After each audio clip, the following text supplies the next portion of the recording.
Good morning, dear students. You welcome in this class. BA part first की इस class में हमने कौटिल्य का अध्ययन शुरू किया था और कौटिल्य के राज्य संबंधी और सामाजिक दर्शन संबंधी विचारों को हमने कल अध्ययन किया था। अब हम कौटिल्य के राजा संबंधी, जो कि सप्तांग सिद्धांत में सर्वोच्च स्तर पर रखा गया है, उससे संबंधित विभिन्न बातों का अध्ययन करेंगे कि राजा या जो प्रिंस है उसकी शिक्षा दीक्षा कैसी हो, राजा के व्यक्तिगत गुण किस तरह के हो, राजा की दिनचर्या किस प्रकार की हो। इस पर कौटिल्य ने विस्तार पूर्वक कहा है, क्योंकि राजा के गुण उसकी दिनचर्या पर ही उसके राज्य का उत्थान और पतन निर्भर करता है। जैसा राजा होगा वैसा ही उसके राज्य की स्थिति होगी और अन्य जो आसपास के सराउंडिंग जो कंट्रीज हैं वैसा ही उन पर प्रभाव होगा। तो कौटिल्य ने राजा के व्यक्तिगत गुण और योग्यता में निम्न चीज़ों का समावेश किया है कि राजा में ऐसे सभी गुण होने चाहिए जो प्रजाजन में उसकी आभा और उसका प्रभाव स्थापित कर सके। राजा के अंतर्गत ऐसा व्यक्तित्व होना चाहिए जो जनता भय के आधार पर नहीं बल्कि स्वयं में उसे अपना स्वामी मानने के लिए तत्पर रहती हो। राजा को इंद्रजयी और वेदों से ज्ञान प्राप्त करने वाला, विद्या से उसका प्रेम होना चाहिए और स्मृतिवान भी वो होना चाहिए। उच्च अभिलाषी, क्योंकि उसकी अभिलाषाएं हमेशा आगे से आगे बढ़ती रहनी चाहिए। एक संतुष्टि का यदि पॉइंट राजा में आ जाएगा तो उसका राज्य विकास की ओर अग्रसर नहीं हो सकता। मर्यादाशील होना चाहिए, जो धर्म और नैतिकता रूपी मर्यादाएं व्यक्ति पर जो आरोपित की जाती हैं उन मर्यादाओं का आरोपण राजा को अपने आप पर स्वयं ही निर्धारित कर लेना चाहिए और दूसरों के धन और स्त्री की ओर राजा की नज़र कभी नहीं होनी चाहिए, बल्कि उसे एक नैतिक और मर्यादाशील आचरण का उदाहरण रखना चाहिए। शक्ति संपन्न, शौर्यवान होना चाहिए और संकट काल में सही निर्णय करने वाला वो होना चाहिए और अपने जो मंत्रियों से जो वो मंत्रणा करता है उसे वो गुप्त रखने वाला होना चाहिए। उसके विचार समय से पहले जनता में या दूसरे राज्यों के पास नहीं पहुंचने चाहिए, तब भी वो अन्य उस पर दूसरे राज्यों पर अपनी जीत हासिल कर सकता है। यदि उसके मंत्र पहले ही आउट हो जाएंगे तो दूसरे राज्यों के द्वारा आक्रमण करके उसे परास्त कर दिया जाएगा। एक राज्य को सुदृढ़ करने के लिए, राज्य की सुरक्षा करने के लिए जो गुण आवश्यक होते हैं वो सभी एक राजा के अंतर्गत होने चाहिए। ये कौटिल्य ने राजा के लिए निर्धारित किया। इसी तरह युवराज की शिक्षा, कौटिल्य ने कहा था कि जिस प्रकार घुन लगी हुई लकड़ी शीघ्र ही नष्ट हो जाती है, उसी प्रकार जिस राजवंश के राजपुत्र शिक्षित नहीं किए जाते वह राजवंश भी शिक्षा के अभाव में जल्दी ही नष्ट हो जाता है। इसलिए युवराजों की भी शिक्षा दीक्षा आगे राज्य का कार्यभार संभालने लायक पहले से ही हो जानी चाहिए। उपनयन संस्कार के बाद राजकुमारों को त्रय, अन्वीक्षिकी, वार्ता और दंड नीति की शिक्षा प्रदान की जानी चाहिए। आगे कौटिल्य ने राजा की दिनचर्या पर विस्तार पूर्वक कहा है। दिन और रात्रि के संपूर्ण काल को 16 खंडों में कौटिल्य ने विभाजित किया है, जिसमें दिन के 8 पहर 8 खंड और रात्रि के 8 पहर कौटिल्य ने बताए हैं। इनको अलग अलग उसमें जो दिया है, पहले पहर में राजा ने कहा कि सुबह के प्रातः 6 बजे से 7:30 बजे तक राज्य की रक्षा आय व्यय पर विचार राजा करेगा। दूसरा जो है 7:30 से 9 बजे तक जनपद के लोगों से दरबार में मिलना और उनकी समस्याओं को सुनना और उनके समाधान के लिए आश्वासन देना। तीसरा जो पहर बताया है कौटिल्य ने 9 बजे से 10:30 बजे तक, ये है स्नान, भोजन, धर्म ग्रंथों का अध्ययन करना। चौथे पहर में 10:30 से 12 बजे तक विभिन्न विभागों के अध्यक्षों से मिलना, उनकी समस्याएं सुनना और उन्हें जो भी यथासंभव उनके लिए उचित वो कार्य सौंपना। पांचवें पहर में 11 बजे से 12 बजे से 1:30 बजे तक का जो समय है मंत्री परिषद के साथ प्रमुख विषयों पर पत्र व्यवहार करना और गुप्तचरों से जो उनके पास सूचनाएं हैं वो प्राप्त करना और इससे संबंधित आगे की अग्रिम योजनाएं बनाना। फिर 1:30 से 3 बजे तक का समय कौटिल्य ने राजा के लिए मनोरंजन, विश्राम और नीतियों पर मनन करने का है। फिर 3 से 4 बजे तक जो 7वां पहर बताया है दिन का, उसमें गज, अश्व, रथ और जो शस्त्रागार हैं उनका निरीक्षण करना, मतलब सेना के जो चारों प्रकार हैं, सेना से संबंधित जो आयुध है, शस्त्र हैं, शस्त्र भंडार है, उनका निरीक्षण करना। और दिन का जो 8वां पहर है 4:30 से 6 बजे प्रधान सेनापति से सेना तथा युद्ध के बारे में विचार विमर्श करना और बाद में संध्या की जो उपासना है उस पर बल दिया है। इसी तरह से कौटिल्य ने रात्रि के भी जो 8 पहर हैं उनको इस प्रकार से विभाजित किया है। 6 से 7, 7:30 बजे तक गुप्तचरों से विचार विमर्श, सूचनाएं प्राप्त करना। 7 से 9 बजे तक स्नान, भोजन, धर्म ग्रंथों का अध्ययन और धर्म चिंतन बताया है। रात्रि के तीसरे पहर में 9 से 10:30 बजे तक इष्ट मित्रों के साथ वार्तालाप, हंसी मजाक, मनोरंजन, विश्राम की मुद्रा में संगीत को सुनना। और रात के 10:30 बजे से 1:30 बजे तक का समय सोने के लिए निर्धारित किया है। फिर ये चौथा और 5वां पहर है। 6ठा पहर जो है रात्रि 1:30 बजे से 3 बजे तक मधुर संगीत की ध्वनि से जागकर धर्म ग्रंथों के आदेशों और अगले दिन के कार्यों पर विचार करना। फिर जो अगला पहर है 7वां, 3 से 4:30 बजे तक नीति और योजना तैयार करना, गुप्तचरों को कार्य बताना। और 4:30 से 6 बजे तक आचार्य पुरोहित के साथ यज्ञ करना, उनकी संगति करना, उनका आशीर्वाद लेना, वैद्य, रसोइया, ज्योतिषी से भेंट करना और बछड़े वाली गाय की प्रदक्षिणा करके राज दरबार के लिए रवाना होना। इस तरह से 24 घंटे को 16 पहर में डिवाइड करके राजा की दिनचर्या कौटिल्य ने बताई और 1 पहर 1.5 घंटे का उसने निर्धारित किया है। फिर राजा के कार्य और शक्तियों पर कौटिल्य ने प्रकाश डाला है कि राज्य में शांति और व्यवस्था बनाए रखना, वर्णाश्रम की रक्षा करना, परिवार के संगठन की रक्षा करना, राज्य के सप्तांग स्वरूप की रक्षा करना भी राज्य का दायित्व है और बाहरी आक्रमणों से अपनी राष्ट्रीय सीमाओं की सुरक्षा करना राज्य का सबसे प्रमुख कार्य है। क्योंकि जब राज्य की सीमाएं सुरक्षित नहीं रहेगी तो प्रजाजन और बाकी सब सुरक्षित नहीं रह सकता। इसी तरह शासन के विभिन्न पदों पर नियुक्तियां करना, क्योंकि राजा एक अकेला शासन के सारे कार्य नहीं कर सकता। विधि निर्माण संबंधी कार्य, क्योंकि विधियों के द्वारा ही प्रजाजनों के आचरण को निर्धारित और नियंत्रित किया जाता है। न्याय का कार्य, राजा को न्याय का स्वामी माना गया है और राज्य में न्याय की व्यवस्था के आधार पर ही राज्य की कुशलता और विकास का मापन किया जा सकता है। तो राजा को उचित और निष्पक्ष न्याय की व्यवस्था भी करनी चाहिए।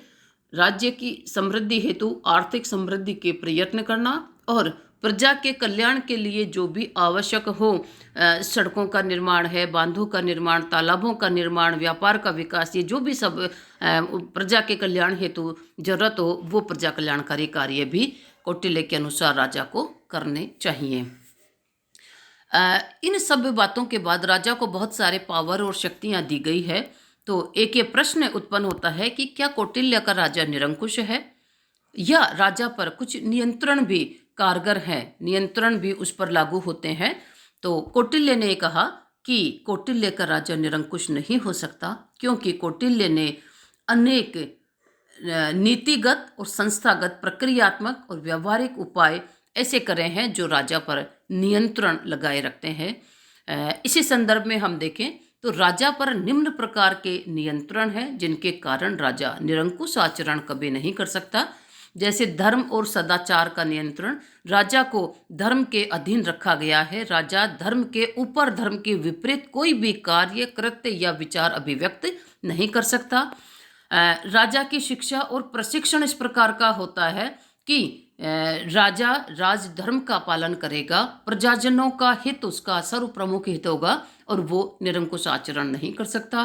राजा की दिनचर्या इस प्रकार की है कि उसको निरंकुशता के बारे में सोचने का अवसर ही नहीं मिलेगा। उसकी दिनचर्या में बहुत ज़्यादा ऐसा शेड्यूल निश्चित किया है और हर जगह उस पर धर्म, प्रजाजनों के कार्य, नीतिगत कार्य, सभी चीज़ों को कार्य डिवाइड है, तो राजा निरंकुश होने के बारे में कल्पना भी नहीं कर सकता।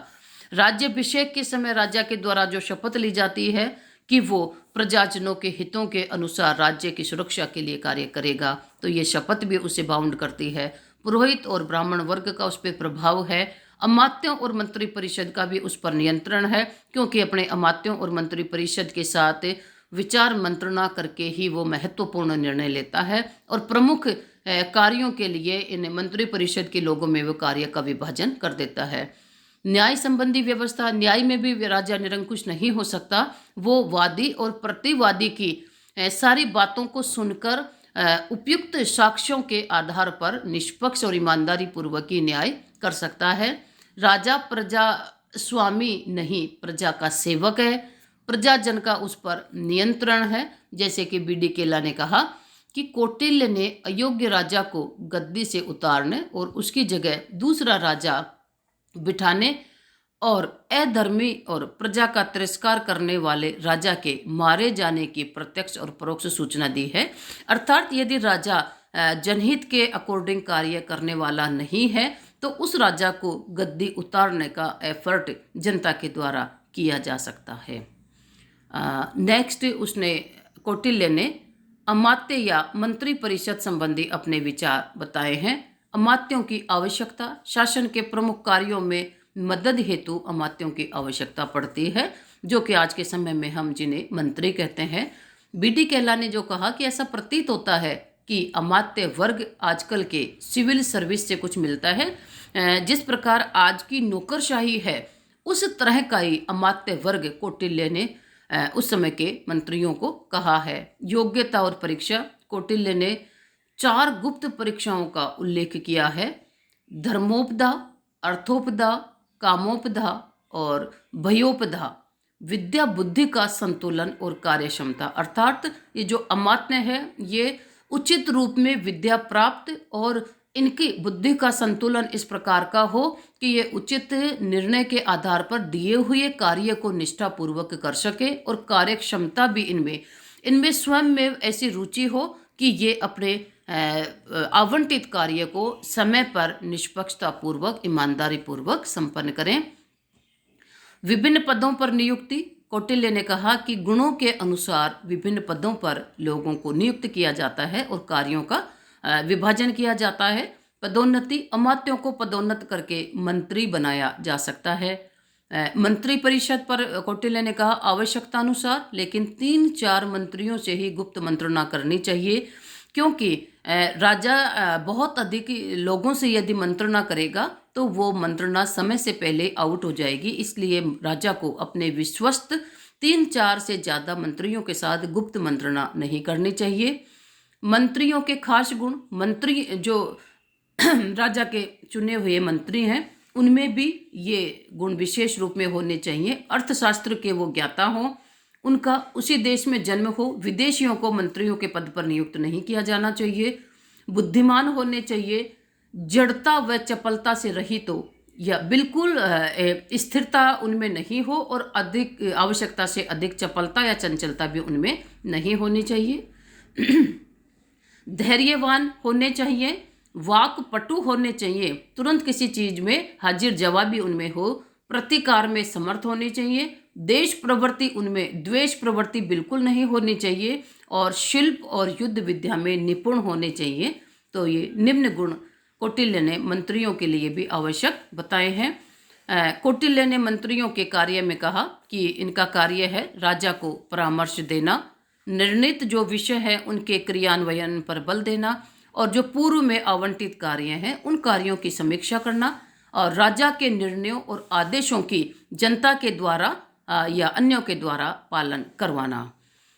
राजा को किसी भी कार्य के लिए अपने विश्वसनीय कुछ लोगों के साथ जो मंत्रणा करनी पड़ती है वो गोपनीय होनी चाहिए। वो 3 या 4 व्यक्तियों से अधिक लोगों के साथ नहीं हो और ऐसे गुप्त और सुरक्षित स्थान पर होनी चाहिए कि जहां परिंदा भी पर नहीं मार सके और मंत्रियों का आचरण संयमित, मर्यादित हो। उनकी एक लंबी परीक्षा के बाद ही राजा को उन पर विश्वास करना चाहिए, ताकि वो राज कार्य में राजा के दाएं और बाएं अंग के रूप में कार्य कर सके। आगे कौटिल्य ने जो सामान्य प्रशासनिक व्यवस्था का जिक्र किया है, उसमें उसने मंत्रियों को तीर्थ कहकर पुकारा है, और ये 18 तीर्थ उसने बताए हैं, जिसमें है मंत्री, पुरोहित, सेनापति, युवराज, दोवारिक, अंतर्वेशिक, प्रशास्त, समाहर्ता, सन्निधाता, प्रदेष्टा, नायक, व्यावहारिक, कार्मांतिक, मंत्री परिषदाध्यक्ष, दंडपाल, दुर्गपाल और अंतपाल। ये 18 मंत्री या 18 तीर्थ जिन्हें कहकर उसने संबोधित किया है। इसी तरह से राज कर्मचारियों का भी उसने वर्गीकरण किया है कि जो उपरोक्त अभी 18 तीर्थ हैं, ये उच्चाधिकारी हैं। इनके अधीन काम करने वाले विभागाध्यक्ष कहलाते हैं, जिसमें प्रमुख है हस्ताध्यक्ष, अश्वाध्यक्ष, रथाध्यक्ष, पन्याध्यक्ष, पौतवाध्यक्ष, देवताध्यक्ष, अक्षपटलाध्यक्ष, पन्याध्यक्ष, कुप्याध्यक्ष, मानाध्यक्ष, शुल्काध्यक्ष, सूत्राध्यक्ष, सीताध्यक्ष, गणिकाध्यक्ष, गो अध्यक्ष, मुद्राध्यक्ष, विविहिताध्यक्ष, कोषाध्यक्ष, आयुधगाराध्यक्ष, स्वर्णाध्यक्ष, लक्षणाध्यक्ष, आकराध्यक्ष। इनका जो पहला शब्द है उससे जुड़े हुए कार्य ये करते हैं। जैसे मुद्राध्यक्ष है, वो मुद्रा के अध्यक्ष, मुद्रा से संबंधित कार्य करता था उस समय। इन विभागाध्यक्षों को अमात्य कहा, जो कि उपरोक्त 18 जो तीर्थ हैं उनके अधीन ये कार्य करते थे।